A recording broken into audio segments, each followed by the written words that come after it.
नमस्कार दोस्तों, बहुत बहुत स्वागत करता हूं आप सभी का आपके अपने चैनल बीकॉम कॉर्नर के ऊपर। आज का वीडियो बहुत ज्यादा स्पेशल और इंपॉर्टेंट रहने वाला है तमाम बीकॉम प्रोग्राम सेमेस्टर 3 के स्टूडेंट्स के लिए। उम्मीद करता हूं आप सभी इस वीडियो लेक्चर के दरमियान मेरे साथ आखिरी तक बने रहेंगे। और हाँ, कंटेंट अगर आपको यूजफुल लगता है, हेल्पफुल लगता है तो इस वीडियो को लाइक करके अपने तमाम दोस्तों के साथ शेयर जरूर करेंगे। बहरहाल विदाउट वेस्टिंग टाइम चलिए शुरू करते हैं। माय डिफेंस, जिस सब्जेक्ट को लेकर आज की वीडियो के अंदर हम लोग चर्चा करने वाले हैं उस सब्जेक्ट का टाइटल है बिजनेस स्टैटिस्टिक। एक ऐसा सब्जेक्ट जो आपको सेमेस्टर 3 के अंदर बीकॉम प्रोग्राम के अंदर रेगुलर, एसवाल और एनसीवेब तीनों ही कैटेगरी के अंदर ऑफर किया जाता है। और इस चैप्टर से जुड़ी हुई ऑलरेडी मैं काफी क्लासेस अपलोड कर चुका हूं। आज की क्लास के अंदर हम आपकी यूनिट 1 के चैप्टर 3 को वन शॉट के अंदर रिवाइज करने वाले हैं, जिसका टाइटल है मोमेंट्स। मोमेंट से जुड़ी हुई जितनी भी मालूमात आपको हासिल होनी चाहिए वो इस वीडियो को कंप्लीट करने के बाद आप सभी को हो जाएगी। क्विक रिवीजन रहेगा वन शॉट के अंदर। उम्मीद करता हूं आप सभी जो जो चीजें मैं आपको आज की वीडियो के अंदर प्रोवाइड करूंगा, तमाम चीजों को अच्छे से लर्न करके, मेमोराइज करके अपने फाइनल एग्जामिनेशन के अंदर इन तमाम चीजों का यूटिलाइजेशन करेंगे। बहरहाल ज्यादा समय को व्यर्थ न करते हुए हम लोग बढ़ते हैं अपने क्लास के अंदर, सेशन के अंदर, और देखते हैं एग्जैक्टली क्या कुछ ही मामला है मोमेंट्स का। देखिए, बहुत बेसिक चीजें हैं। थ्योरेटिकल क्वेश्चन भी आने की संभावना है और प्रैक्टिकल क्वेश्चन आने की भी संभावना है। कर्टसी से जुड़ा हुआ सवाल आपसे पूछा जाता है। सबसे पहले आपको क्या समझना है? सबसे पहले माय डियर फ्रेंड्स, आपको यह समझना है जो आपके चैप्टर का टाइटल है that is the moment. Moment का मतलब क्या होता है? देखिए, मोमेंट के मतलब की बात करते हैं तो मोमेंट अपने आप में एक क्वांटिटेटिव मेजरमेंट होता है। माने आप लोग क्या करते हैं? क्वांटिटेटिव मेजरमेंट होता है, जहां पर आप लोग क्या करते हैं? डिस्क्राइब करते हैं shape of the contribution. Exactly आपके डेटा के अंदर जो आपका शेप ऑफ कंट्रीब्यूशन क्या है, इस चीज को इंश्योर करने का काम कौन करता है? आपका मोमेंट्स करता है। कई बार एग्जामिनेशन के अंदर डायरेक्ट क्वेश्चन पूछा जाता है तो आपको मोमेंट्स के बारे में डायरेक्टली इतना ही लिखना है कि moments are the quantitative measurement that describe the shape of a distribution. समझ में आया? किसी भी डिस्ट्रीब्यूशन के शेप को डिस्क्राइब करने के लिए हम किसका इस्तेमाल करते हैं? मोमेंट्स का इस्तेमाल करते हैं। इसके अलावा एक चीज आप और याद रखिएगा, दे मेजर कैरेक्टरिस्टिक लाइक। ये कुछ कुछ ऐसे कैरेक्टरिस्टिक्स को मेजर करते हैं, जैसे आप सेंट्रल टेंडेंसी की बात करते हैं। सेंट्रल टेंडेंसी के अंदर आप लोग माय डियर फ्रेंड्स मीन पढ़ के आए हो, आप लोग मोड पढ़ के आए हो और आप लोग मीडियन पढ़ के आए हो। ये तमाम चीजें किसके अंदर आती हैं? सेंट्रल टेंडेंसी के अंदर आती हैं। तो मीन, मोड और मीडियन, इन तरीके की जो कैरेक्टरिस्टिक है उनको मेजर करने के लिए इसका इस्तेमाल किया जाता है। आप डिस्पर्जन की बात कर लीजिए, आज ही एक क्लास डला होगा चैनल के ऊपर, डिस्पर्जन को डिटेल में समझा था। उसके अलावा आज जो हम पढ़ेंगे वो सिक्यूनेस को पढ़ेंगे, सवाल आता है, और कर्टेसिस को पढ़ेंगे। क्लियर है? चाहे बात सिक्यूनेस की कर लीजिए, चाहे बात कर्टेसिस की कर लीजिए, चाहे सेंट्रल टेंडेंसी की बात कर लीजिए, चाहे डिस्पर्जन की बात कर लीजिए, ये तमाम कैरेक्टरिस्टिक्स को मेजर करने में कौन हेल्प करता है? कहीं ना कहीं मोमेंट्स हेल्प करता है। क्लियर? तो इतना काफी रहेगा आपके एग्जामिनेशन के प्रोस्पेक्टिव से। इसके अलावा ये थोड़ा ध्यान रखिएगा, moments are calculated about a point. माने मोमेंट को आप लोग एक पॉइंट के इर्द गिर्द कैलकुलेट करते हैं। अमूमन हम लोग क्या लेके चलते हैं? आपका मीन लेके चलते हैं, यानी कि मीन के अबाउट हम लोग क्या करते हैं?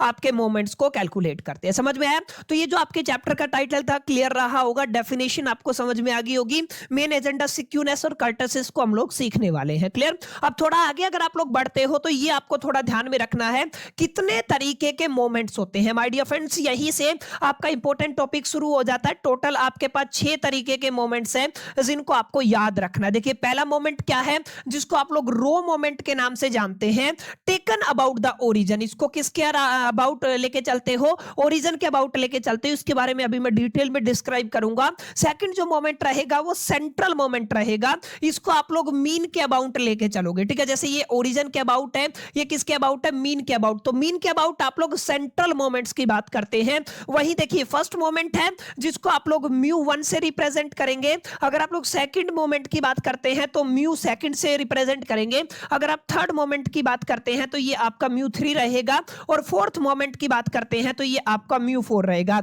यानी μ1, μ2, μ3, μ4। इसका मतलब क्या है? आप लोग first moment, second moment, third moment की बात करेंगे। जो भी बच्चे साइंस बैकग्राउंड के वो जानते होंगे दिस इज अ माइक्रो, जिसका मतलब होता है, वैसे अगर आमूमन देखेंगे यूनिट्स के अंदर तो 10⁻⁻⁻⁴ 6 होता है, लेकिन इसको म्यू बोलते हो आप लोग, याद रखना ये क्या है, म्यू। और म्यू किसको रिप्रेजेंट करता है, मोमेंट्स को रिप्रेजेंट करता है। First moment, second moment, third moment और फोर्थ मोमेंट, आपको म्यू 4 तक ही जा चलना है। क्लियर। एक इंपॉर्टेंट बात और आपको अपने ख्याल में और अपने जहन में रखनी है, जैसे अगर आप लोग फर्स्ट मोमेंट की बात करते हैं, इसकी बात करते हैं, तो यहां पे आपको याद रखना आपको क्या मिलेगा माय डियर फ्रेंड्स, आपको मीन मिलेगा। क्लियर। अगर आप लोग म्यू 2 की बात करते हैं तो यहां पे आपको क्या रहेगा, वेरिएंस। किसकी बात करेंगे आप लोग, यहां पे वेरिएंस के इर्द गिर्द बात करेंगे। और पिछली क्लास में मैंने बताया था वेरिएंस को आप लोग सिग्मा स्क्वायर से रिप्रेजेंट करते हैं माय डियर फ्रेंड्स, जिसका फॉर्मूला आप सभी ने क्या पढ़ा था, सिग्मा, उसके बाद आपने एक्स निकाला था, एक्स का बार निकाला था, उसका स्क्वायर किया था, अपॉन में माय डियर फ्रेंड्स इसको आप लोगों ने एन से डिवाइड कर दिया था। तो ये वाला फॉर्मूला किसका था, वेरिएंस का था। और अगर आप सभी को याद हो तो हमने वेरिएंस से क्या निकाला था, हमने आपका सिग्मा निकाला था, जिसको आप लोग क्या कहते हो, स्टैंडर्ड डेविएशन कहते हैं। और माय डियर फ्रेंड्स अगर आप सभी को याद हो तो स्टैंडर्ड डेविएशन का फॉर्मूला यानी कि इसका अंडर रूट हो जाएगा, यानी आप लोग क्या कह देंगे, आप लोग कह देंगे सिग्मा एक्स माइनस में एक्स का जो मीन है और उसका स्क्वायर अपॉन में क्या कह देंगे आप लोग, एन कह देंगे। क्लियर है। कुछ इसी तरीके का फॉर्मूला आई थिंक हमने पढ़ा था, तो आप लोगों को इस चीज को अच्छे से अंडरस्टैंड करना है। ठीक है। अब सेकंड मोमेंट की बात करते हैं तो वेरिएंस हो गया। याद रखिएगा म्यू 3 का मतलब क्या होगा, आप लोग स्क्यूनेस के साथ बात करेंगे। ठीक है ना। यहाँ पे आप लोग किससे डील करेंगे, स्क्यूनेस से। और म्यू 4 का मतलब क्या है, आपका कर्टेसिस है, तो इन्हीं पर आपका मेन फोकस रहेगा। ठीक है। तो आप लोग क्या कहेंगे, ये क्या हो जाएगा, आपका कर्टेसिस हो जाएगा। यानी कि म्यू 3 का मतलब स्क्यूनेस पे और म्यू 4 का मतलब कर्टेसिस पे, और इन्हीं दोनों पर आज की क्लास का हमारा एजेंडा रहेगा, चर्चा करेंगे। यानी कि मोमेंट्स की डेफिनेशन को समझने के बाद हमने क्या बताया कि अलग अलग टाइप ऑफ मोमेंट्स है, जहां पर 6 टाइप आपने पढ़े हैं। रो मोमेंट अबाउट द ओरिजिन होएगा, central moment about the mean होएगा, फर्स्ट मोमेंट म्यू 1 है जिस जो मीन के अराउंड होएगा, एंड सेकंड मोमेंट म्यू 2 है वेरिएंस, थर्ड मोमेंट आपका म्यू 3 है सिक्यूनेस की बात करते हैं, फोर्थ मोमेंट म्यू 4 है जहां पर आप लोग कर्टेसिस की बात करते हैं। That's it. इससे बाहर आपको कुछ और पढ़ने की जरूरत नहीं है। सबसे पहले मोमेंट की बात करते हैं जिसका टाइटल है रो मोमेंट, जिसको आप लोग क्या कहते हैं, it is completely about the origin. ये किसके अबाउट होता है, ओरिजिन के अबाउट होता है। अब आपको ध्यान रखना है, अगर आप लोग रो मोमेंट की बात करते हैं ना तो यहां पे रिप्रेजेंट का अपना रोल रहेगा। ठीक है। अगर आप लोग रो मोमेंट की बात करते हैं तो माय डियर फ्रेंड्स म्यू से ही रिप्रेजेंट किया जाता है। यहां पे आप लोग डैश लगा देंगे और नीचे एन लगा देंगे। अब ध्यान रखिएगा, यही पावर है, यही क्या है, आपका पावर है। एन ही डिसाइड करेगा कि एग्जैक्टली आप लोग कौन से रो मटेरियल की बात करते हैं। ठीक है। अब जैसे अगर आप लोग बात करते हैं, मैं एन की जगह 1 पुट कर देता हूं, जैसे अगर आपने पुट किया n is equal to the 1, तो ये वाला डेटा क्या बन जाएगा, दिस इज म्यू डैश 1 बन जाएगा। और अगर आप लोग यहां पे ध्यान देंगे तो एन की वैल्यू कितनी आ गई है, 1 आ गई है। क्लियर है। इसका एक बेसिक फॉर्मूला होता है, पहले अगर आप यहां पे ध्यान दीजिए, इसको समझने से पहले आप इसके फॉर्मूले पर ध्यान दीजिए। अगर आप लोग म्यू डैश एन का फॉर्मूला निकालना चाहते हैं तो आप लोग सिग्मा कैपिटल एक्स निकालते हैं, मीन जो निकालते हैं ना, मीन के अराउंड निकलता है। ठीक है ना। अपॉन में कितना आ जाता है, एन। ये मीन का फॉर्मूला होता है। अब करना क्या है, जो ये एक्स है ना, एक्स इसकी पावर एन करना है, समझ में आया, एक्स की पावर एन फिर उसका सिग्मा करना है। अब देखिए अगर आप लोग पुट करते हैं 1 पुट करते हैं, एन को कितना पुट करते हैं, अगर आप लोग 1 पुट करते हैं तो देखिए एक्स की पावर कितना हो जाएगा, 1 हो जाएगा। तो क्या बन जाएगा, सिग्मा एक्स अपॉन में एन बन जाएगा। और माय डियर फ्रेंड्स यही क्या होता है, आपका मीन होता है। क्लियर है। ये आपका क्या होता है, मीन होता है। एक तो ये आप लोग याद रख सकते हैं। लेटेस्ट से आपको 2 पुट करना है, अगर आप लोग 2 पुट करेंगे तो ये आपका म्यू डैश सेकंड आ जाएगा, यानी कि आप लोग क्या कहेंगे, सिग्मा एक्स का स्क्वायर, एक्स को एक्स से मल्टीप्लाई करेंगे, फिर सबका सम करेंगे और आपका कितना आ जाएगा, एन आ जाएगा। क्लियर। तो इस तरीके से माय डियर फ्रेंड्स आपको क्या निकालना होता है, आपको निकालना होता है रो मोमेंट। क्या निकालना होता है, रो मोमेंट। यहाँ पे आप लोग साफ साफ देख पा रहे होंगे, दिस वन इसका फॉर्मूला है।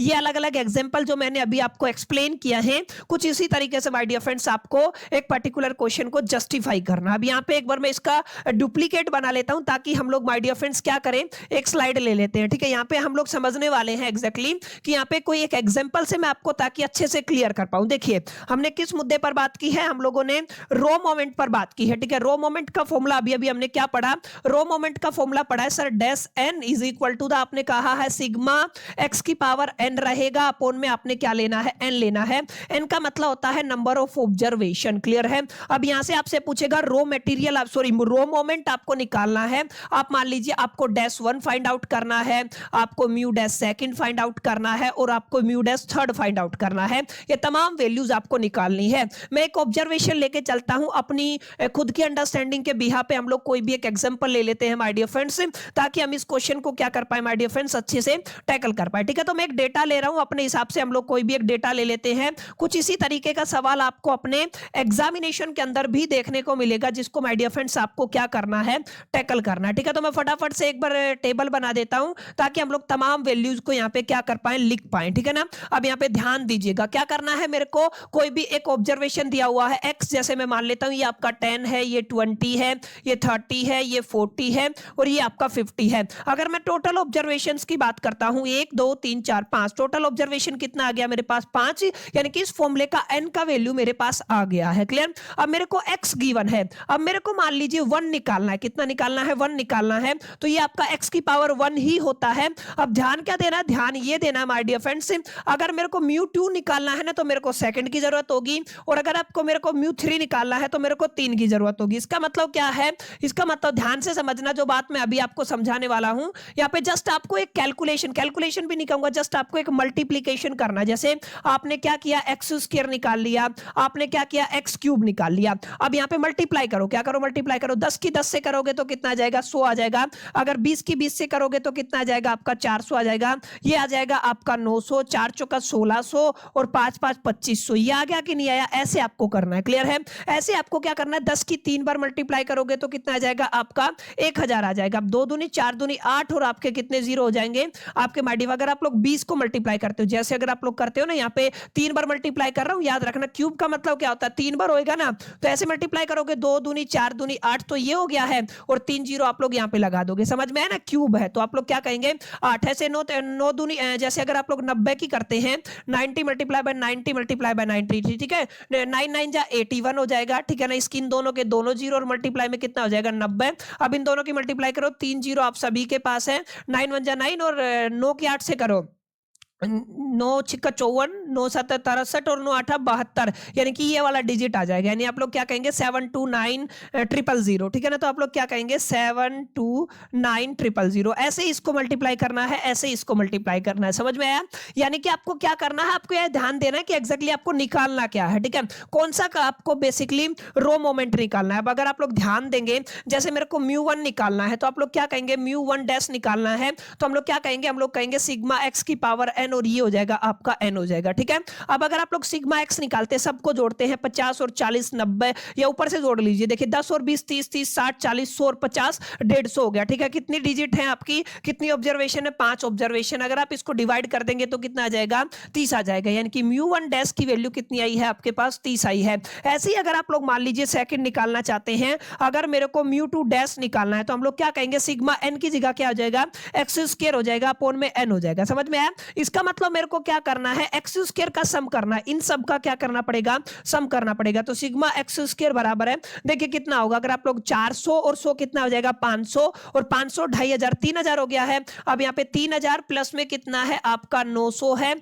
और प्लस में कितना है माय डियर फ्रेंड्स आपका 1600 है। ऐड कर लो इन सबको, 9 और 6 15 हो जाएगा, 3 और 1 4 और 1 5, 5500 हो गया माय डियर फ्रेंड्स। ये कितना हो गया है आपका 5500 हो गया। तो यहाँ पे आप लोग क्या करोगे, वैल्यूज पुट कर दोगे, 5500 को डिवाइड करना है, कितनी है n आपकी 5 है, तो कट के कितना आ जाएगा आपका 1100 आ जाएगा। समझ में आया, तो इस तरीके से my dear friends raw moment को आप लोग कैलकुलेट करते हैं। कई बार पूछा जाता है, यहाँ पे आप लोग वैल्यूज पुट करेंगे n की वैल्यू, वैसे वैसे आपका फॉर्मूला मॉडिफाई होता जाएगा। जैसे 1 पुट किया तो ये आ गया, 2 पुट किया तो एक्स स्क्वायर आ गया। समझ में आया, तो सबसे पहला अगर मोमेंट की बात करते हो तो सबसे पहला मोमेंट क्या निकल के आएगा आपका, that is the raw moment about the origin रहेगा। और अबाउट द ओरिजिन का मतलब क्या है, अबाउट द ओरिजिन का मतलब है आप लोग n की वैल्यू कितना पुट कर सकते हैं, यहाँ पे 0 पुट कर सकते हैं। चलिए थोड़ा आगे बढ़ते हैं, इतना इंपॉर्टेंट नहीं है लेकिन आपको पता होना चाहिए, रिवीजन है तो हो सकता है क्वेश्चन कई बार आ जाते हैं। ठीक है ना, किस्मत ज्यादा खराब हो तो आपको थोड़ा याद रखना। ठीक है, अगला काफी इंपॉर्टेंट है, मोमेंट्स के अंदर सेंट्रल मोमेंट पढ़ना है, अबाउट द मीन। मीन कैसे निकालते हैं याद होगा ना,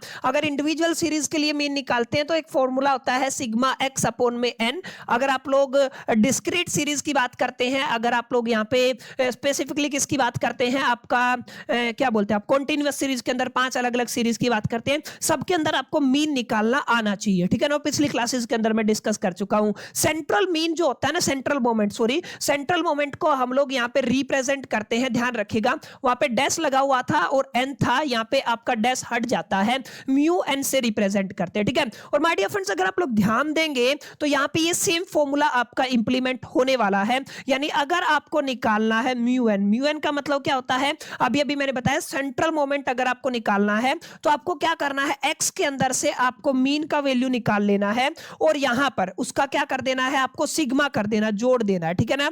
और यहां पे पावर एन रहेगा, अपॉन में कितना आ जाएगा माय डियर फ्रेंड्स, वही आपका नंबर ऑफ ऑब्जर्वेशन। ये वाला फॉर्मूला आपको याद रखना है। अगर आपसे पूछा जाए आपको क्या निकालना है माय डियर फ्रेंड्स, आपको सेंट्रल मोमेंट निकालना है, ठीक है। अब ध्यान क्या रखना है, ध्यान ये रखना है कुछ इंपॉर्टेंट सेंट्रल मोमेंट है। ये फॉर्मूला तो आपको समझ में आ ही गया होगा, ठीक है ना, जो मैंने ये फॉर्मूला बताया आपको, ये तो आपको खैर समझ में आ ही गया होगा। ध्यान रखिएगा सेंट्रल मोमेंट के अंदर इंपॉर्टेंट सेंट्रल मोमेंट क्या है, mu one is equal to कितना रहेगा, 0 रहेगा। समझ में आया, म्यू वन कितना रहेगा, 0 रहेगा। यानी कि सेंट्रल मोमेंट की बात करते हैं, म्यू वन का मतलब आपने क्या निकाल दिया, 0 आएगा, लेकिन म्यू टू का मतलब क्या होगा, वेरिएंस होगा। म्यू टू का मतलब क्या होगा, वेरिएंस। म्यू टू का मतलब क्या होगा, वेरिएंस होगा। याद कीजिए वेरिएंस कैसे होगा, अभी अभी बताता हूं। देखो म्यू टू क्या बनेगा, फॉर्मूले में रख दीजिए, ये बनेगा आपका सिग्मा, फिर आप क्या कहेंगे एक्स माइनस में एक्स यानी कि मीन, और इसका स्क्वायर हो जाएगा, अपॉन में कितना हो जाएगा एन। और माय डियर फ्रेंड्स, ये किसका फॉर्मूला था, ये आपके वेरिएंस का फॉर्मूला था, यानी कि ये सिग्मा स्क्वायर का फॉर्मूला था, ठीक है। तो आप लोग क्या कह सकते हैं, ये जो है ये क्या है, ये वेरिएंस है, क्लियर है। तो हम लोग क्या कहेंगे, जब भी आप लोग माय डियर फ्रेंड्स किसकी बात करेंगे, आप लोग बात करेंगे सेंट्रल मोमेंट की, तो म्यू वन 0 रहेगा, म्यू टू आपको क्या देगा माय डियर फ्रेंड्स, वेरिएंस देगा। याद रखिएगा म्यू थ्री अगर आप लोग निकाल लेते हैं, वहां पे डैश लगा हुआ था, यहाँ पे डैश नहीं है, ठीक है। म्यू थ्री अगर आप लोग लगा लेते हैं तो सिक्यूनेस के बारे में बात होगी। अगर आप लोग म्यू फोर निकाल देते हैं तो कर्टेसिस के बारे में बात होगी। ये दोनों टॉपिक अभी आएंगे, ठीक है ना, अभी आने वाले हैं, तो इनके बारे में और अच्छे से मालूमात हासिल करेंगे। आपको याद रखना है central moment is represented by the mu n, ये इसका फॉर्मूला होता है सिग्मा एक्स माइनस में एक्स का बार, जिसको आप लोग क्या कहते हो, मीन कहते हो। इसकी एंटायर पावर एन हो जाएगी, अपॉन में कैपिटल एन का मतलब होता है number of observation. Are you getting my point. तो ये माय डियर फ्रेंड्स आपको थोड़ा याद रखना है। सेंट्रल मोमेंट में मान लो आपसे म्यू टू पूछे तो वेरिएंस पूछ रहा है, ठीक है ना। सिक्यूनेस पूछे तो आप लोग सेंट्रल वेरिएंस और म्यू थ्री निकाल देंगे, ठीक है ना, सॉरी सेंट्रल मोमेंट। और अगर आप लोग कर्टेसिस की बात करते हैं तो म्यू फोर निकाल देंगे, ठीक है। यहां पे भी आपने देखा कुछ कुछ रिजल्ट हम लोगों ने, चलिए यहां पे म्यू फोर क्या है आपका, कर्टेसिस है। इसी मुद्दे पर हम लोगों ने बात की थी, ठीक है। अब थोड़ा आगे चलते हैं, आगे चलोगे तो अगला इंपॉर्टेंट टॉपिक देखिए, this is the relation between the raw and the central moment. Raw moment और सेंट्रल मोमेंट के बीच में ये अलग अलग फॉर्मूले हैं, कई बार पूछ लिया जाता है, तो ये तो खैर आपको याद ही करने पड़ेंगे। म्यू वन क्या है, म्यू टू क्या है, म्यू थ्री क्या है, ये मैंने रिवाइज कराई दिए हैं, ठीक है। तो mu one, mu two, mu three के तीनों फॉर्मूले माय डियर फ्रेंड्स आपको याद होने चाहिए। ये एक्सट्रीमली इंपॉर्टेंट है, आपके एग्जामिनेशन के पॉइंट ऑफ व्यू से आपको लर्न नहीं करने पड़ेंगे, कोई इसका शॉर्टकट नहीं है। समझ में आया, उम्मीद करता हूं इतनी बातें समझ में आई होंगी। कुछ बातें हैं, अगर आप लोग मोमेंट्स को कैलकुलेट करना चाहते हैं तो एक देसी एग्जांपल से हम समझते हैं, ताकि हमारी कैलकुलेशन को लेकर के एक क्लैरिटी बनी रहे। हमारे पास डेटा है 2, फिर 4 है, फिर 6 है, और फिर कितना है आपका 8 है, क्लियर है। मेरे को निकालना है अलग अलग मोमेंट्स, रो मोमेंट में निकालना चाहता हूं। क्या निकालना चाहता हूं, रो मोमेंट। तो अभी अभी मैंने आपको क्या पढ़ाया, मैंने पढ़ाया सर जब भी आप लोग रो मोमेंट की बात करते हैं तो रो मोमेंट को डैश से रिप्रेजेंट किया जाता है। यानी हम लोग क्या कह सकते हैं, हम इसको ऐसे रिप्रेजेंट करते हैं, म्यू डैश एन से रिप्रेजेंट करते हैं, क्लियर है। और अगर आप सभी को याद हो तो म्यू डैश एन का फॉर्मूला अभी अभी हमने क्या पढ़ा था, हमने पढ़ा था सिग्मा एक्स की पावर एन अपॉन में कैपिटल एन। सर ये हमारा इसका फॉर्मूला होता है, ठीक है। अब करना क्या है, मेरे को जो एक्स दिया हुआ है, 2 दिया हुआ है, 4 दिया हुआ है, 6 दिया हुआ है और 8 दिया हुआ है, ठीक है।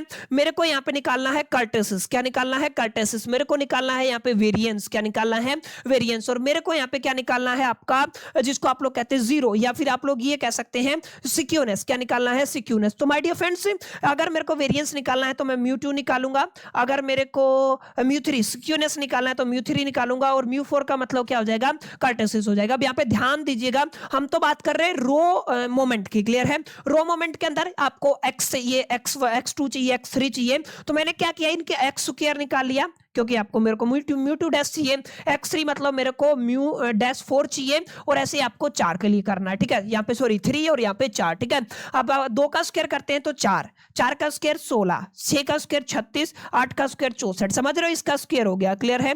अगर आप लोग ध्यान से देखेंगे, अब अगर आप लोग क्यूब करते हैं 2 दूनी 4 दूनी 8 हो जाएगा, 4 का क्यूब करते हैं 4 चौका 16 चौका 64 हो जाएगा, 6 का स्क्वायर करते हैं तो 216, और ऐसे 8 का स्क्वायर करते हैं तो 512, क्लियर है। ऐसे ही इनकी पावर कितनी हो जाएगी, 4 हो जाएगी। करना क्या है, जैसे अगर मेरे को चाहिए, अब इनका सम कर लेंगे, जैसे अगर आप लोग यहां से सम करते हैं, क्योंकि फॉर्मूला है, बेसिक सी बात, आपको सिग्मा एक्स की जरूरत पड़ेगी, सबका सम सिग्मा एक्स कितना आया 20 आया, फिर आप क्या कर लेंगे सिग्मा एक्स स्क्वायर निकाल लेंगे, कितना आ रहा है आपका 120 आ रहा है, ठीक है।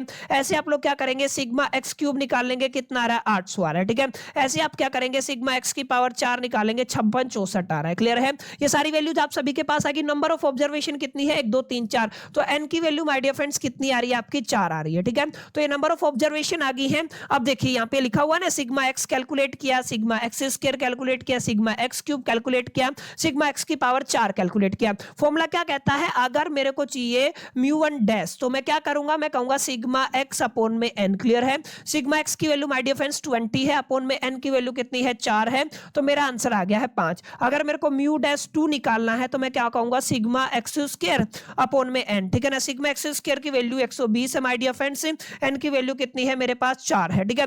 4 3 12 30 आ जाएगा मेरा आंसर, ठीक है। ऐसे मैं क्या करूंगा म्यू 3 डैश निकाल लूंगा, यानी कि सिग्मा एक्स क्यूब निकाल लूंगा, इसको एन से डिवाइड कर दूंगा। सिग्मा एक्स क्यूब की वैल्यू कितनी है 800 है, इसको कितने से डिवाइड करेंगे 4 से, तो 4 हिस्सों में तोड़ दोगे, 2 से 4 दूनी 8 यानी कि 200 आ जाएगा, ठीक है। तो ऐसे ही आपको क्या करना है म्यू 4 निकालना। देखिए म्यू1 डैश 5, म्यू2 डैश 30, और आपका म्यू3 डैश 200, और ऐसे क्या आ जाएगा आपका 1416। तो माय डियर फ्रेंड्स बिल्कुल सिंपल है, जस्ट लर्न द फॉर्मूला। आपको क्या करना है, फॉर्मूले को लर्न करना है, और उसके बाद बस इंप्लीमेंटेशन देखना है, क्या क्या चीजें क्या रहती हैं। इतनी बातें अगर आपके ख्याल में है ना, तो आप लोग बहुत आराम से प्यार से इजीली क्वेश्चन को टैकल कर पाएंगे। समझ में आया? तो रिवीजन आई होप कि अच्छे से हो रहा होगा, चीजें आपको समझ में आ रही होंगी। जिन बच्चों ने अभी तक भी कुछ नहीं पढ़ा उनको भी क्लैरिटी मिल जाएगा, सारे कॉन्सेप्ट आपको याद हो जाएंगे, सारे फॉर्मूले आपको लर्न ही करने पड़ेंगे, ठीक है। ये सेंट्रल मोमेंट कैलकुलेशन है, ठीक है। वही आपका जो फॉर्मूला है ना, जो पीछे आपने रिलेशन निकाला था, इन सब के अंदर आपको म्यू डैश 3 चाहिए, म्यू डैश 2 चाहिए, म्यू डैश 1 चाहिए, सारे फॉर्मूले के अंदर वैल्यू पुट करेंगे तो आप लोग म्यू 1 म्यू 2 म्यू 3 निकाल पाएंगे, ठीक है। बहुत बेसिक सी बात है। चलिए आगे चलते हैं, काफी इंपॉर्टेंट टॉपिक है, that is the significance of the moment. क्या बोलते हैं माय डियर फ्रेंड्स इसको, सिग्निफिकेंस ऑफ द मोमेंट। ये थोड़ा आपको याद रखना है, सिग्निफिकेंस क्या क्या होता है। सबसे पहले तो ये देखिएगा, अगर आप लोग शेप ऑफ डिस्ट्रीब्यूशन को समझना चाहते हैं तो इसमें कौन हेल्प करता है, मोमेंट्स हेल्प करते हैं। अगर आप लोग डिस्पर्जन के अंदर वेरिएंस को समझना चाहते हो तो इसमें कौन हेल्प करता है, आपका मोमेंट्स हेल्प करते हैं। अगर आप लोग स्टडी करना चाहते हो एसिमेट्री, एसिमेट्री का मतलब सिक्यूनेस, तो इसमें कौन हेल्प करता है, मोमेंट्स हेल्प करते हैं। अगर आप लोग पीकनेस और फ्लैटनेस को समझना चाहते हैं, जिसको आप लोग कर्टेसिस बोलते हैं, ठीक है, तो इसमें कौन हेल्प करता है, आपकी मोमेंट्स हेल्प करते हैं। अगर आप लोग अलग अलग डिस्ट्रीब्यूशन के बीच में तुलना कंपेयर करना चाहते हैं तो उसमें कौन हेल्प करता है, मोमेंट हेल्प करता है, ठीक है। बहुत आसान है, कोई डिफिकल्ट टास्क नहीं है। एक बार रीड आउट कीजिए, गो थ्रो कीजिए, आपको समझ में आ जाएगा जो बातें मैंने आपको बताई है, ठीक है। अब सबसे इंपॉर्टेंट मुद्दे पर आते हैं, सिक्यूनेस के ऊपर, और फिर हम लोग माय डियर फ्रेंड्स सिक्यूनेस के बाद किसके अलग अलग सिक्यूनेस को पढ़ेंगे, फिर हम एक बार थोड़ा सा डिस्कशन कर्टेसिस पे करेंगे, और माय डियर फ्रेंड्स हमारी क्लास हो जाएगी कंप्लीट। अब ये दोनों टॉपिक काफी इंपॉर्टेंट रहने वाले हैं, थोड़ा सा कंसंट्रेट करने की जरूरत है, ठीक है। आपको क्या करना है, सिक्यूनेस को अंडरस्टैंड करना। सर ये सिक्यूनेस होता क्या, देखो सबसे पहले अगर आप लोग सिक्यूनेस की बात करते हैं तो सिक्यूनेस अपने आप में बहुत इंपॉर्टेंट टर्म है। Skewness measure the degree of asymmetry of a distribution. किसी भी डिस्ट्रीब्यूशन के अंदर एसिमेट्री का क्या डिस्ट्रीब्यूशन है उसको मेजर करने के लिए हम क्या करते हैं, डिस्ट्रीब्यूशन के अंदर क्या निकालते हैं, सिक्यूनेस निकालते हैं। क्या निकालते हैं, सिक्यूनेस निकालते हैं। और सिक्यूनेस अगर आप लोग कैलकुलेट करना चाहते हैं थ्रू द सेंट्रल मोमेंट, किसकी बात कर रहे हो आप लोग, किसकी बात कर रहे हो, सेंट्रल मोमेंट की बात कर रहे हो, जिसको म्यू से रिप्रेजेंट करते हो। अगर आप लोग सिक्यूनेस को किसकी हेल्प से रिप्रेजेंट करना चाहते हो, सेंट्रल मोमेंट की हेल्प से रिप्रेजेंट करना चाहते हो माय डियर फ्रेंड्स, तो मैंने अभी अभी बताया था आपको निकालना पड़ेगा म्यू3, जिसका फॉर्मूला क्या बनेगा, आप लोग कह सकते हैं सिग्मा एक्स माइनस में एक्स बार, और इसकी पावर कितनी हो जाएगी 3, और अपॉन में कितना हो जाएगा my dear friends capital n. ये किसको रिप्रेजेंट करेगा माय डियर फ्रेंड्स, म्यू3 को रिप्रेजेंट करेगा। याद रखिएगा यहां पे कुछ वैल्यूज आएंगी, क्या आएंगी, वैल्यूज, ठीक है ना। यहाँ से 3 रिजल्ट आप लोग याद रखते हैं, ठीक है। ठीक है ना। एक होता है आपका सिमेट्रिकल, क्या कहते हो आप लोग इसका, एक होता है आपका सिमेट्रिकल माय डियर फ्रेंड्स, एक होता है आपका पॉजिटिवली सिक्योर्ड, आप लोग क्या कहेंगे, पॉजिटिव सिक्योर्ड, ठीक है ना। एक आपका क्या होगा, आपका पॉजिटिव सिक्योर्ड रहेगा, और एक आपका कैसा रहेगा my dear friend, last and final negative रहेगा। तो आप लोग क्या कहेंगे माय डियर फ्रेंड्स, इसको कह देंगे ये क्या रहेगा, नेगेटिवली सिक्योर्ड, ठीक है। तो आपको याद रखना है ये कैसे हो जाएगा, आपका एक पॉजिटिवली सिक्योर्ड हो जाएगा, एक आपका नेगेटिवली सिक्योर्ड हो जाएगा। ये क्या है सर, अभी बताऊंगा, देखो ध्यान से। यहाँ पे क्या करना, टाइप ऑफ सिक्योरनेस के अंदर आपको कुछ चीजों के बिहा पे रिजल्ट पहुंचाना है। जैसे अगर आप लोग बात करते हैं माय डियर फ्रेंड, जैसे अगर मैं बात करूं ना, सबसे इंपॉर्टेंट अगर आप लोग लेके चलते कोई डेटा, तो अगर आप लोग ध्यान से समझेंगे ना, तो यहाँ पे सबसे पहले मीन, मोड और मीडियन की ही आप लोग बात करने वाले हैं, ठीक है। सिमेट्री के अंदर क्या होगा माय डियर फ्रेंड्स, तीनों चीजें सेम होंगी, यानी आप लोग अगर मीन निकालते हैं, और अगर आप लोग मोड भी निकालते हैं, और अगर आप लोग मीडियन भी निकालते हैं, और तीनों वैल्यूज माय डियर फ्रेंड्स अगर आप लोगों के पास सेम आती हैं, तो आप लोग क्या कहेंगे, this is the symmetrical distribution. क्या रहेगा ये, सिमेट्रिकल डिस्ट्रीब्यूशन। लेकिन पॉजिटिवली सिक्योर्ड के अंदर क्या रहेगा, आपका मीन का वैल्यू सबसे ज्यादा रहेगा, फिर आपके मीडियन का वैल्यू सबसे ज्यादा रहेगा सेकंड नंबर पे, और फिर किसका रहेगा, मोड का रहेगा। क्लियर है। ये अगर ऐसा होता है, ये रिजल्ट आपको मिलता है, तो आप लोग कहेंगे पॉजिटिवली सिक्योर्ड है। लेकिन बिल्कुल इसका उल्टा हो जाए, यानी कि सबसे ज्यादा वैल्यू किसकी है, मोड की है, फिर माय डियर फ्रेंड्स किसकी है, मीडियन की है, और फिर माय डियर फ्रेंड्स आपकी किसकी है, मीन की है। क्लियर है। यानी कि सबसे कम वैल्यू किसकी है, मीन की है। तो हम लोग कहेंगे ये जो रिजल्ट है ये किसको रिप्रेजेंट करता है माय डियर फ्रेंड्स, ये आपकी नेगेटिवली सिक्योर्ड को रिप्रेजेंट करता है। देखिए पॉजिटिव सिक्योर्ड के अंदर सबसे ज्यादा मीन, फिर मीडियन, फिर मोड है। ऐसे नेगेटिव के अंदर मीन सबसे कम है, सेकंड नंबर पे मीडियन है, सबसे ज्यादा कौन है, मोड है। ठीक है, पेपर में आता है सवाल, नोट कर लीजिएगा अच्छे से, स्टार मार्क करके इसको याद कर लीजिएगा। ठीक है, बेसिक सा फॉर्मूला है। सिक्योरनेस क्या होता है, इसकी डेफिनेशन आपको पता होना चाहिए। और सेकंड चीज जो मैंने आपको बताई है वो क्या है, सिमेट्रिकल, पॉजिटिवली सिक्योर्ड और नेगेटिवली सिक्योर्ड की डेफिनेशन क्या होती है, उसकी कंडीशंस क्या है। अगर आप लोग मेजरमेंट की बात करते हैं ना, यानी कि अगर आप लोग सिक्योरनेस को मेजर करने की बात करते हैं, सर इसको कैसे मेजर कर सकते हैं, तो my dear friends we have 4 different type of the method. ठीक है, जिनके अंदर मैं आपको बता देता हूं। सबसे इंपॉर्टेंट क्या रहेगा, आपका Karl Pearson method, star mark कर लीजिए, 101% पेपर के अंदर आएगा। अगर थोड़ी बहुत चांसेस कम रहे इसके आने के, तो सेकंड नंबर वाला तो आप लोग जरूर मार्क कर लीजिएगा, ये डबल स्टार है, ये सिंगल स्टार है। हाँ, केलीज मेथड और मेथड ऑफ द मोमेंट्स, ये कम आपके एग्जामिनेशन के पॉइंट ऑफ व्यू से बहुत कम इंपॉर्टेंट रहने वाले। लेकिन आपको याद रखना है, कार्ल पर्सन मेथड की बात करें या फिर बाउलीज मेथड की बात करें, तो दोनों इंपॉर्टेंट है। वैसे 4 मेथड है जिनके बिहाफ पे आप लोग सिक्योरनेस को कैलकुलेट करते हैं। पहला कार्ल पियर्सन मेथड या पर्सन व्हाटएवर जो भी प्रोनाउंसिएशन आप लोग इसका करते हो, बाउलीज मेथड हो जाएगा, उसके बाद केलीज मेथड हो जाएगा, मेथड ऑफ द मोमेंट्स हो जाएगा। ठीक है, ये 4 मेथड है जिनके बिहाफ पे हम लोग क्या करते हैं, कैलकुलेट करते हैं। याद रख लीजिए, फटाफट से इसके फॉर्मूले को देखिए, फटाफट से इसको रिवाइज करते हैं। जब भी आप लोग कार्ल पियर्सन कोफिशिएंट ऑफ सिक्योरनेस की बात करते हैं, तो इसको कैलकुलेट करने का बचा 2 फॉर्मूला है हमारे पास। ठीक है ना, कितने फॉर्मूले हैं, 2 फॉर्मूले हैं, याद रखिएगा। पहला फॉर्मूला होगा जब आपको मोड अवेलेबल होगा, क्या होगा, मोड अवेलेबल होगा, तो आप लोग क्या कहेंगे, ये है आपका कार्ल पियर्सन कोफिशिएंट। ठीक है ना, कार्ल पियर्सन कोफिशिएंट को आप लोग एस के से रिप्रेजेंट करते हैं। याद रखिएगा किससे रिप्रेजेंट किया जाता है, एस के से रिप्रेजेंट किया जाता है। तो आपको क्या करना है, अगर आपको मोड गिवन है, तो सबसे पहले माय डियर फ्रेंड्स आपको मीन भी गिवन होगा। क्या होगा, मीन भी गिवन होगा। तो मीन के अंदर से माय डियर फ्रेंड्स आप लोग मोड माइनस करेंगे, और इसको आप लोग स्टैंडर्ड डेविएशन से क्या कर देंगे, डिवाइड कर देंगे। ठीक है, अगर आप लोग ऐसा कर पाए, तो आप लोगों को जो रिजल्ट मिलेगा वो क्या होगा माय डियर फ्रेंड्स, वो आपका कार्ल पियर्सन कोफिशिएंट होगा। क्लियर, इसी की कैलकुलेशन की बात हो रही है। और आप सभी को पता है स्टैंडर्ड डेविएशन का मतलब क्या होता है, जो आपका सिग्मा स्क्वायर वेरिएंस है उसका क्या होता है, अंडर रूट। ठीक है, ये क्या होता है, आपका स्टैंडर्ड डेविएशन होता है। अगर आप लोग इसको सोल्व करते हैं तो क्या आ जाता है, सिग्मा आ जाता है। इसको आपको अपने ख्याल में और अपने जहन में रखना है। सिग्मा कैलकुलेट करने का फॉर्मूला मैं आपको बता चुका हूं, क्या होता है, सिग्मा एक्स माइनस में मीन, और इसका होल स्क्वायर अपॉन में कितना होता है, एन होता है। ठीक है, ये वाला फॉर्मूला आप लोग जरूर याद रखिएगा। ठीक है, बेसिक फॉर्मूला है। अगर आपको मोड अवेलेबल नहीं है, अगर मोड अवेलेबल नहीं है, तो आपको मीन और मीडियन होगा। क्या क्या गिवन होगा, एक तो आपको मीन गिवन होगा, एक आपको मीडियन गिवन होगा, ये आपको थोड़ा याद रखना। ठीक है, और मीन और मीडियन और मोड के बीच में एक रिलेशन होता है। क्या होता है, अगर आप लोग एसके निकालना चाहते हैं, एसके का मतलब कार्ल पियर्सन कोफिशिएंट निकालना चाहते हैं, तो 3 मल्टीप्लाई में हम लोग मीन लेके चलेंगे, और मीन के अंदर से हम लोग मीडियन को माइनस कर देंगे, यानी मीन माइनस मीडियन करेंगे, 3 से मल्टीप्लाई कर देंगे और इसको डिवाइड वही आपका स्टैंडर्ड डेविएशन से करना है, तो आपको क्या मिल जाएगा माय डियर फ्रेंड्स, आपको रिक्वायर्ड रिजल्ट मिल जाएगा, दैट इज नोन एज, जिसको आप लोग क्या कहते हैं, आप लोग इसको कार्ल पियर्सन कोफिशिएंट ऑफ सिक्योरनेस कहते हैं। ठीक है, पीछे काफी चीजें हम लोग पढ़ चुके हैं, इसमें ज्यादा कुछ आपको लॉजिक मीन आपको निकालना आता है, मोड आपको निकालना आता है, और सिग्मा जिसको आप लोग क्या कहते हैं स्टैंडर्ड डेविएशन, जिसको आप लोग स्क्वायर अंडर रूट यानी कि 1/2 पावर ऑफ द वेरिएंस भी कहते हैं, जो हम लोग पढ़ चुके हैं। ठीक है, अब यहाँ पे अगर आप लोग देखेंगे ना, ये भी काफी इंपॉर्टेंट है, इसके ऊपर भी न्यूमेरिकल आता है, मैंने बताया ना, बोलेज कोफिशिएंट की बात करते हैं, तो माय डियर फ्रेंड्स यहाँ पे क्या होता है, मीडियन गिवन होता है, क्या गिवन होता है, मीडियन, तो ये आपको थोड़ा याद रखना है, यहाँ पे क्या गिवन होता है, आपको मीडियन गिवन होता है,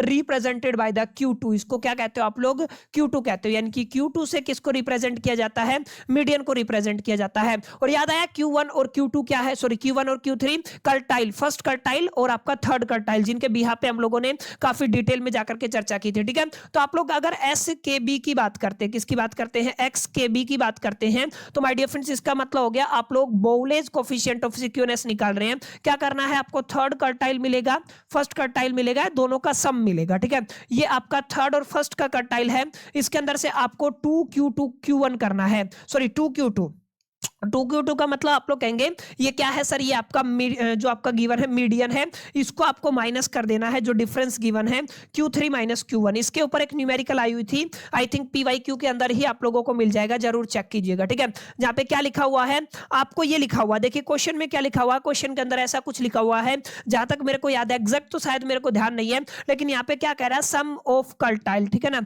सम ऑफ थर्ड एंड फर्स्ट कर्टाइल, यहाँ पे क्या लिखा हुआ है, थर्ड एंड फर्स्ट कर्टाइल, यहाँ पे दिया हुआ है, मान लीजिए 40 है, एंड इन दोनों का डिफरेंस भी गिवन है माय डियर फ्रेंड्स, आपको डिफरेंस गिवन है, लेटर से आपको डिफरेंस कितना गिवन है, आप लोग मान के चले कि मान लीजिए आपको 20 गिवन है, ठीक है ना, और आपको ये भी गिवन है, ये आपका डिफरेंस हो गया है, और ये आपका सम ऑफ कर्टाइल हो गया। ठीक है, इसके अलावा अगर आप लोग देखेंगे ना, तो अगर आप लोग कहेंगे कि आपको मीडियन भी गिवन है, क्या गिवन है, आपको मीडियन भी गिवन है, इसको Q2 से रिप्रेजेंट करते तो कितना आ जाएगा माय डियर फ्रेंड्स, मान लीजिए आपको 10 ही गिवन है, अगर आप लोग ध्यान से देखेंगे कितना गिवन है, 10 ही गिवन है, तो ये सम का मतलब क्या होएगा, ये आपका कर्टाइल थर्ड प्लस में कर्टाइल फर्स्ट हो जाएगा, डिफरेंस का मतलब क्या है, डिफरेंस का मतलब है ये थर्ड कर्टाइल माइनस में फर्स्ट कर्टाइल हो जाएगा, केवल इनके बिहाफ पे हम लोग SKB यानी कि आप लोग क्या कह सकते हैं, बोवेल्स कोफिशिएंट ऑफ सिक्योरनेस निकाल सकते हैं, यानी आप लोग क्या कहेंगे, सम ऑफ कर्टाइल कितना है आपका 40 है, माइनस में 2 मल्टीप्लाई में आपको मीडियन कितना दिया हुआ है, 10 दिया हुआ है, अपॉन में Q3 माइनस यानी डिफरेंस कितना है 20 है, देखिए 10 दूनी 20, अगर 40 में से 20 किया तो 20 को 20 से डिवाइड करेंगे तो आपका आंसर कितना आ जाएगा 1, समझ में आया, तो ये क्या आ गया आपका, ये कोफिशिएंट निकल के आ गया। ठीक है, इसकी वैल्यू कितनी आई है 1, तो इस तरीके से माय डियर फ्रेंड्स डायरेक्टली आपको क्वेश्चन गिवन होगा, जिसके ऊपर डायरेक्ट फॉर्मूला आपको अप्लाई करना है और इससे आप लोग रिजल्ट प्रेडिक्ट कर सकते हैं। ठीक है, सिक्योरनेस यूजिंग द मोमेंट के ऊपर अभी हमने देखा था, Q3 हम लोगों ने निकाला था, यहाँ पे ये वाला रिजल्ट जरूर याद कर लीजिएगा, इंपॉर्टेंट नहीं है इसलिए मैं केवल मार्क कर रहा हूं, आप लोग इसको एक बार गो थ्रो कर लीजिएगा, रिजल्ट को जरूर याद कर लीजिएगा। ठीक है, तो माय डियर फ्रेंड्स ये दोनों काफी इंपॉर्टेंट रहेंगे, Karl Pearson coefficient of the skewness पूछा जाएगा, फॉर्मूले दोनों याद होने चाहिए, इंप्लीमेंटेशन आना चाहिए, अलोंग विद आपको बोवेल्स कोफिशिएंट ऑफ सिक्योरनेस पता होना चाहिए, जहां पे Q3 यानी कि कर्टाइल 3 कर्टाइल 1 और मीडियन गिवन मिलेगा, मीडियन गिवन नहीं है तो मीन मोड मीडियन के अंदर एक रिलेशन होता है, उसके बिहाफ पे आपको क्या करना पड़ेगा, मीन और मोड को कैलकुलेट, मीन और मोड के बेसिक कैलकुलेशन के बिहाफ पे आपको मीडियन कैलकुलेट करना होता है। चलिए आगे चलते हैं, अब देखिए kurtosis, last and final topic है my dear friend, this is called the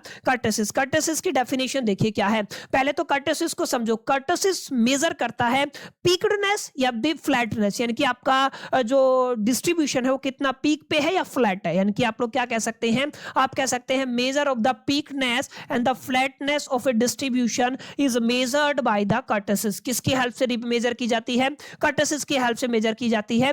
it is based on the fourth central moment, मैंने बताया था किसके ऊपर बेस्ड होता है, ये आपका फोर्थ सेंट्रल मोमेंट के ऊपर बेस्ड होता है। अगर आप सभी को याद हो तो मैंने बताया था सिक्योरनेस थर्ड सेंट्रल मोमेंट के ऊपर बेस्ड होता है, शुरू में ही मैंने आपको क्लियर किया था, अगर आप सभी को याद हो तो देखिए थर्ड सिक्योरनेस थर्ड सेंट्रल मोमेंट पे बेस्ड होता है, और जो कर्टसिस है वो फोर्थ सेंट्रल मोमेंट के ऊपर बेस्ड होता है। ठीक है, इतना आपको याद रखना। चलिए थोड़ा आगे बढ़ते हैं और समझते हैं, यहाँ पे हम क्या बात करें, कर्टसिस की बात कर रहे थे। कर्टसिस के 3 टाइप होते हैं। ठीक है, एक को आप लोग कहते हो लेप्टो, क्या कहते हो, लेप्टो, याद रखिएगा, पहला क्या है लेप्टो, दूसरा क्या है माय डियर फ्रेंड्स आपका मीसो, तीसरा क्या है आपका प्लेटी, क्या बोलते हैं आप लोग इसको, प्लेटी। तो देखिए क्या लिखा हुआ है, लेप्टोकर्टिक, मीसोकर्टिक और प्लेटिकर्टिक। लेप्टोकर्टिक, मीसोकर्टिक, प्लेटिकर्टिक, ठीक है ना।